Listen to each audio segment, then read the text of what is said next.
전능하사 천지를 만드신 하나님 아버지를 내가 믿사오며 그 외아들 우리 주 예수 그리스도를 믿사오니 이는 성령으로 잉태하사 동정녀 마리아에게 나시고 본디오 빌라도에게 고난을 받으사 십자가에 못 박혀 죽으시고 장사한 지 사흘 만에 죽은 자 가운데서 다시 살아나시며 하늘에 오르사 전능하신 하늘편에 앉아 계시다가 저리로서 산자와 죽은 자를 심판하러 오시리라. 성령을 믿사오며 거룩한 공예와 성도가 서로 교통하는 것과 죄를 사해 주시는 것과 몸이 다시 사는 것과 영원히 사는 것을 믿사옵나이다. 아멘. 찬송가 516장 찬송하시겠습니다. 찬송가 516장입니다.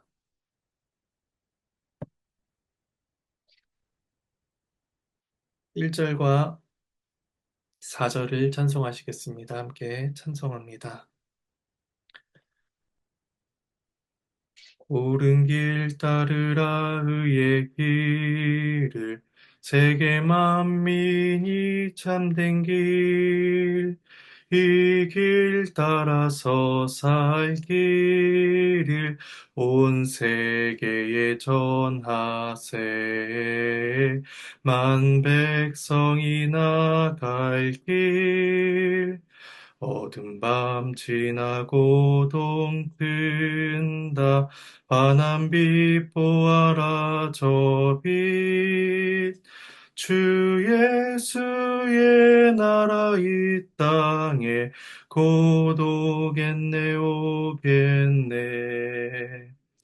고난 길 헤치고 찾아온 길 많은 백성을 구한 길 모두 나와서 믿으면 온 세상이 마침내 이 진리에 살겠네 어두운 밤 지나고 동뜬다 환한 빛 보아라 저 빛 주 예수의 나라 이 땅에 곧 오겠네 오겠네. 잠시 기도하시겠습니다. 오늘 함께 또 누가복음 말씀을 읽으며 주님의 뜻을 구합니다. 이 시간 성령 하나님께서 우리를 깨우쳐 주시고 또 주의 뜻을 분별케 하여 주시옵소서. 그래 들은 말씀을 우리의 믿음과 삶에 적용하는 복된 은혜가 있도록 도와주시옵소서. 감사드리옵고 이 모든 말씀 예수님의 이름으로 기도합니다. 예, 함께 보실 말씀은 누가복음 10장입니다. 누가복음 10장 1절에서 24절까지 말씀입니다. 예, 주의 말씀을 나누겠습니다. 오늘 본문에서 예수님은 70명의 제자들을 파송하시며 그들이 취해야 될 자세를 가르치십니다. 그리고 복음 전도를 마치고 돌아와 기뻐한 제자들을 격려하시며 하나님께 감사와 찬양의 기도를 드리십니다. 오늘 말씀을 통해서 주께서 우리에게 은혜 베푸시기를 소망합니다. 먼저 1절과 2절 말씀을 봉독하겠습니다. 그 후에 주께서 따로 70인을 세우사 친히 가시려는 각 동네와 각 지역으로 둘씩 앞서 보내시며 이르시되 추수할 것은 많되 일꾼이 적으니 그러므로 추수한 주인에게 청하여 추수할 일꾼을 보내주소서 하라. 예루살렘으로 올라가시던 예수님은 자신이 지나가게 될 성읍들에 70명의 제자들을 먼저 보내사 복음을 전하게 하십니다. 이들은 예수님보다 앞서가서 하나님 나라를 전파하는 일을 하게 될 것입니다. 예수님께서 십자가 사역을 이루실 때가 점점 가까워오고 있지만 여전히 사람들은 믿음이 없고 패역했으며 하나님의 나라를 알지 못하고 있었던 것입니다. 그래서 예수님은 이런 상황을 가리켜서 추수할 것이 많다라고 말씀을 하십니다.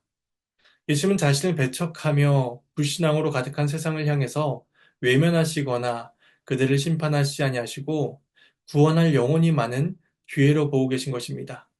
그리하여 일꾼들을 보내고 계신 것이죠. 하지만 추수할 것이 많은 있는 것에 반면에 복음을 전할 수 있는 일꾼들은 많지 않았습니다. 보냄을 받는 이 제자들도 충분한 준비가 되어 있지 못했습니다. 그래서 이런 상황에서 제자들은 자신의 주인이신 하나님께 청해서 추수한 일꾼들을 보내주시기를 구해야 했습니다.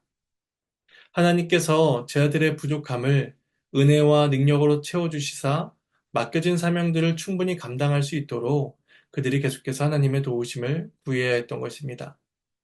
이어서 제자들은 어떠한 자세로 복음을 전파해야 되는가? 이것을 가르치십니다. 3절과 4절 말씀입니다. 갈지어다 내가 너희를 보냄이 어린 양을 이리 가운데로 보낸것 같도다. 전대나 배낭이나 신발을 가지지 말며 길에서 아무에게도 무난하지 말며. 제 아들이 파송되는 것은 이리떼 가운데에 어린 양이 들어가는 것과 같이 위험한 상황입니다. 이리는 제 아들이 현장에서 마주할 저항과 적대감을 보여줍니다. 복음을 환대하지 않는 사람들은 제 아들에게 해를 끼치려 하는 것이죠. 하지만 이런 험악하고 위험한 곳으로 가는 제 아들에게 예수님은 전대나 배낭, 신발을 가지지 말라고 하십니다. 이리떼에게서 살아남을 방책을 준비하거나 완전한 문장을 하여서 그들에 대적하여 같이 싸우라 이렇게 명하시지 않고 더군다나 여행에 필요한 기본적인 것들마저도 준비하지 말라고 요구하시는 것입니다.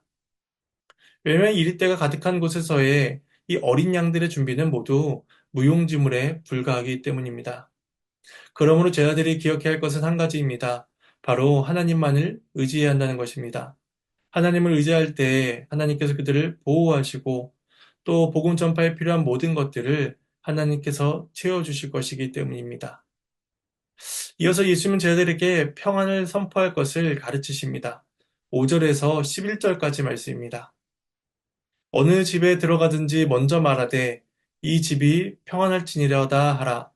만일 평안을 받을 사람이 거기 있으면 너희의 평안이 그에게 머물 것이요. 그렇지 않으면 너희에게로 돌아오리라. 그 집에 유하며 주는 것을 먹고 마시라. 일꾼이 그 삭슬 받는 것이 마땅하니라. 이 집에서 저 집으로 옮기지 말라.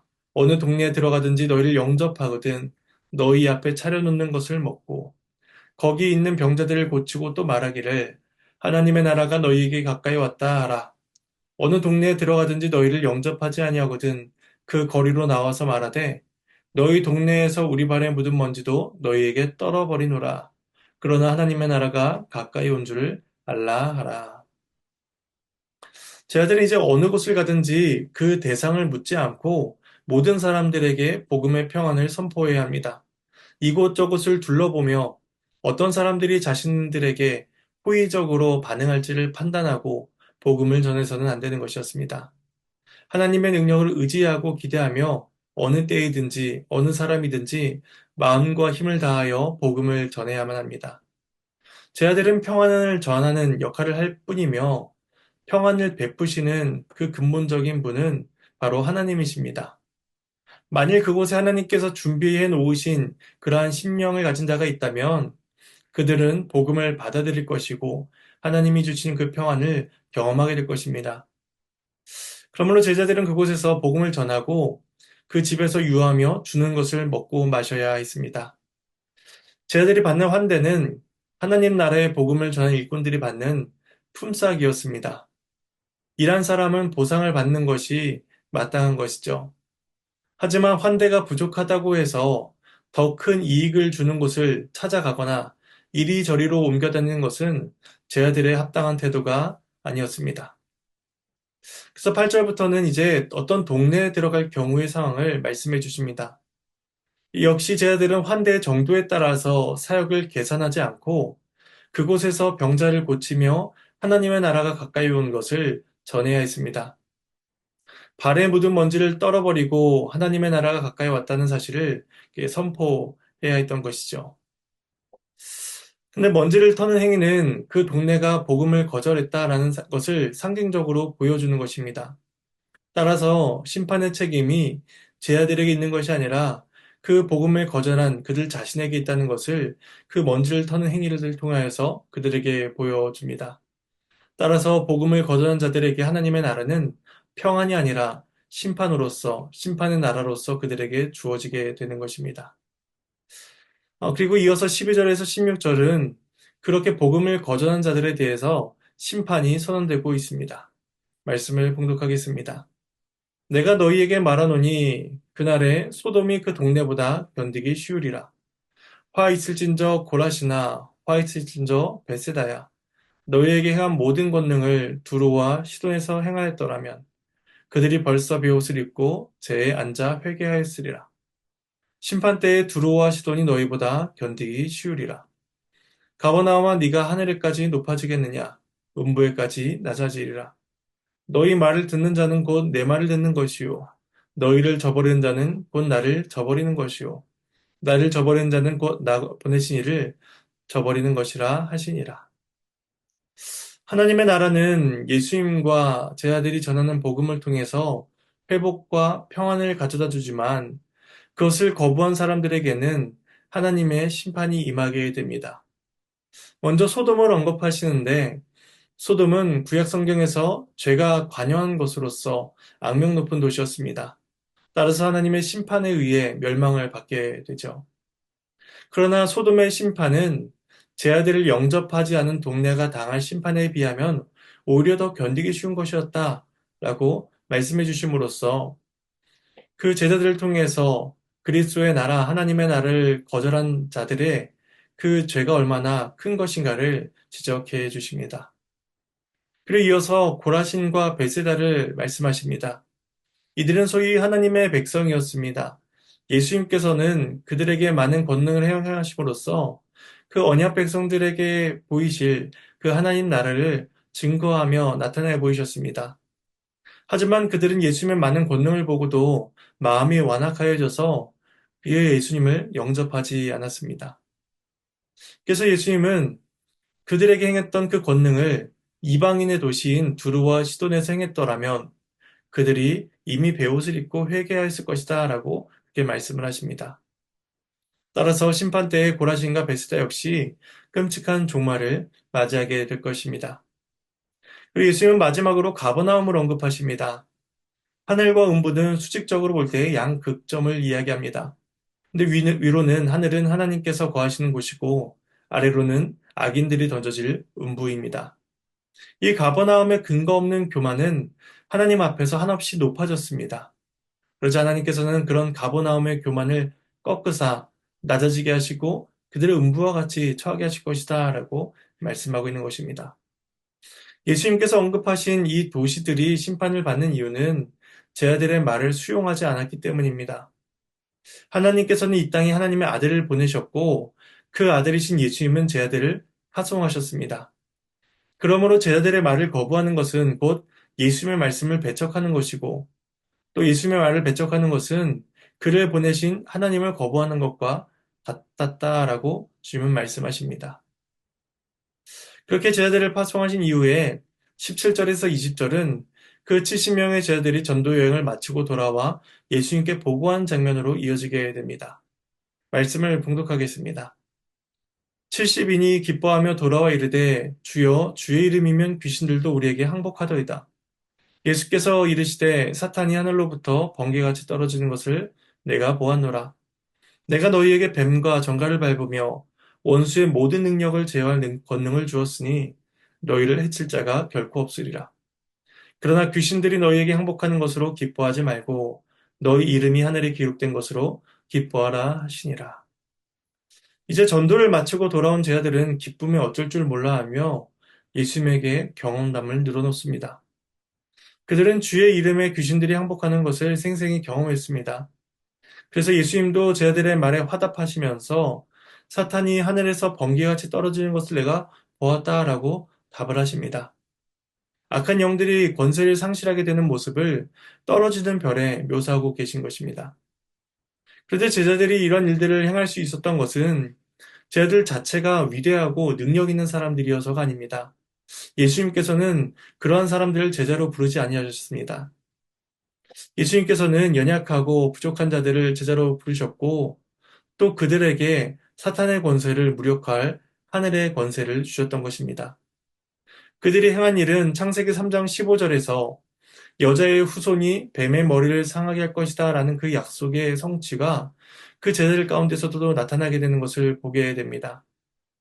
예수님께서는 그 뱀의 머리를 상하게 할 것인데 예수님의 제자들 역시도 뱀과 정갈들을 밟으며 하나님 나라를 대적하는 원수들을 제어하게 될 것임을 그렇게 말씀해 주십니다. 하지만 제자들이 진정으로 기뻐해야 할 것은 악한 영들이 제자들에게 굴복하는 일보다 제자들의 이름이 하늘에 기록됐다는 사실에 기뻐해야 했습니다. 하늘에 이름이 기록된다는 것은 하나님 나라의 백성이 되었다라는 것으로서 제자들은 자신들의 사역의 업적과 결과에 기뻐하고 만족할 것이 아니라 그들의 신분 자체에 기뻐해야만 했던 것입니다. 이것이 성도들의 참된 기쁨의 이유입니다. 마지막 21절에서 24절 말씀을 봉독하겠습니다. 그때 예수께서 성령으로 기뻐하시며 이르시되 천지의 주제이신 아버지여 이것을 지혜롭고 슬기로운 자들에게는 숨기시고 어린아이들에게는 나타내심을 감사하나이다. 옳소이다 이렇게 된 것이 아버지의 뜻이니이다. 내 아버지께서 모든 것을 내게 주셨으니 아버지 외에는 아들이 누구인지 아는 자가 없고 아들과 또 아들의 소원대로 계시를 받는 자 외에는 아버지가 누구인지 아는 자가 없나이다 하시고 제 아들을 돌아보시며 조용히 이르시되 너희가 보는 것을 보는 눈은 복이 있도다. 내가 너희에게 말하노니 많은 선자와 임금이 너희가 보는 바를 보고자 하였으되 보지 못하였으며 너희가 듣는 바를 듣고자 하였으되 듣지 못하였느니라. 하나님의 말씀입니다. 하나님께 감사합니다. 이제 예수님께서는 제자들에게 기뻐할 이유가 무엇인지를 말씀하시고 이제 성령으로 기뻐하시며 감사의 기도를 하나님께 올리십니다. 예수님의 이 기도 속에는 하나님께서 행하신 일에 대한 찬송으로 가득 차 있음을 보게 됩니다. 먼저 예수님께서는 이것들을 숨기시고 또 이것들을 나타내심을 감사하다이다라는 그 고백을 하고 계시는데 예수님께서 말씀하시는 이것들은 22절에서 24절에 따르면은 아들과 아버지에 대한 지식을 이야기합니다. 그리고 하나님께서 베풀어 주시는 구속 역사의 성취를 보여줍니다. 따라서 하나님을 알고 또 하나님께 베푸신 그 구속의 역사를 아는 것이 어떤 자들에게는 나타나고 어떤 자들에게는 가려졌음을 감사하면서 찬송을 올리고 계신 것입니다. 일반적으로 사람들은 율법을 연구하고 가르치는 자들이 하나님의 뜻에 가깝다, 하나님의 뜻을 잘 아는 자다라고 생각을 했습니다. 그러나 하나님의 뜻을 아는 일에 있어서 전혀 다른 반전의 일이 일어나게 됩니다. 지혜롭고 슬기로운 자들, 즉 무엇을 깨달아 아는 능력과 지식이 많은 자들은 도리어 아무것도 모르게 됩니다. 반면에 아무것도 분간할 능력이 없는 어린아이들 같은 자들에게는 깨닫게 되는 정반대 일이 있게 된다는 것입니다. 이런 역사는 오직 하나님의 은혜에 의해서만 가능해집니다. 아버지만이 그 아들을 알고 계시기 때문에 하나님 아버지의 계시를 통해서만 사람들이 예수님을 알 수가 있습니다. 또한 아들만이 아버지를 알고 계시므로 아들과 그의 계시를 받은 자들만이 아버지가 누구인지를 알 수가 있다는 것입니다. 따라서 그 앞에는 지혜 많고 적음, 이 세상에서의 어떠한 차이가 전혀 그들에게 영향력을 행사하지 못하고 오직 하나님께서 선택하셔서 그 계시를 베푼 자들에게만 그 은혜가 베풀어지고 있음을 주어지고 있음을 우리가 확인하게 됩니다. 이렇게 하나님께 감사의 기도를 올리신 예수님께서 다시 제 아들을 바라보시며 너희가 복되다라고 말씀하십니다. 그 제자들이 바로 하나님의 계시를 받은 자들이며 그 비밀한 것들을 깨닫게 된 자들이기 때문입니다. 그 제자들이 복된 이유는 또 구약의 선지자들과 왕들이 그 하나님 나라의 실현을 경험하기를 바라며 살아왔기 때문입니다. 그런데 구약의 그들은 약속의 나라를 멀리서 내다보고 사모하며 소망 가운데 살아왔지만 메시아를 통해 실현된 하나님 나라의 풍성함을 그들은 경험하지 못했습니다. 맛보고 소망했을 뿐이죠. 제들이 경험한 하나님의 나라는 과거 어느 세대의 어떤 경건한 사람도 경험하지 못한 위대한 것으로서 그들은 자신들이 얼마나 큰 복을 누리고 있는가를 깨달아야만 했습니다. 하나님께서는 이 땅의 모든 성도들을 하나님의 제자로, 그리스도의 제자로 부르십니다. 따라서 그리스도의 제자들이 이 땅에 살아가면서 목적해야 할 것, 또 기뻐야 할 것은 무엇인가 하면은 내가 하나님의 이름으로 얼마나 큰 능력을 행사하는 사람인가? 내가 얼마나 큰 업적을 주 앞에 올려드렸는가? 이것이 아니라 내가 하나님의 백성이 되어서 하나님의 자녀로서 그 계시의 기쁨을 누리며 살아간다는 사실 그 자체만으로도 우리는 기뻐하며 감사하며 하나님께 영광을 올려드릴 수가 있는 것입니다. 우리는 그리스도로 인해 우리에게 주어진 하나님의 나라가 얼마나 귀하고 복된 것인지를 늘 상기하며 하나님께 감사해야 할 것입니다. 그리하여 그에 합당한 삶을 하나님 앞에서 살며 주께 감사와 영광을 올려드려야 할 것입니다. 이런 삶이 오늘도 저와 여러분의 삶 가운데 있기를 간절히 소망합니다. 이제 주님께서 가르쳐주신 기도로 마치겠습니다. 하늘에 계신 우리 아버지여, 이름이 거룩히 여김을 받으시오며 나라가 임하시오며 뜻이 하늘에서 이루어진 것 같이 땅에서도 이루어지이다. 오늘 우리에게 일용할 양식을 주시옵고 우리가 우리에게 죄 지은 자를 사하여 준 것 같이 우리 죄를 사하여 주시옵고 우리를 시험에 들게 하지 마시옵고 다만 악에서 구하시옵소서. 나라와 권세와 영광이 아버지께 영원히 있사옵나이다. 아멘.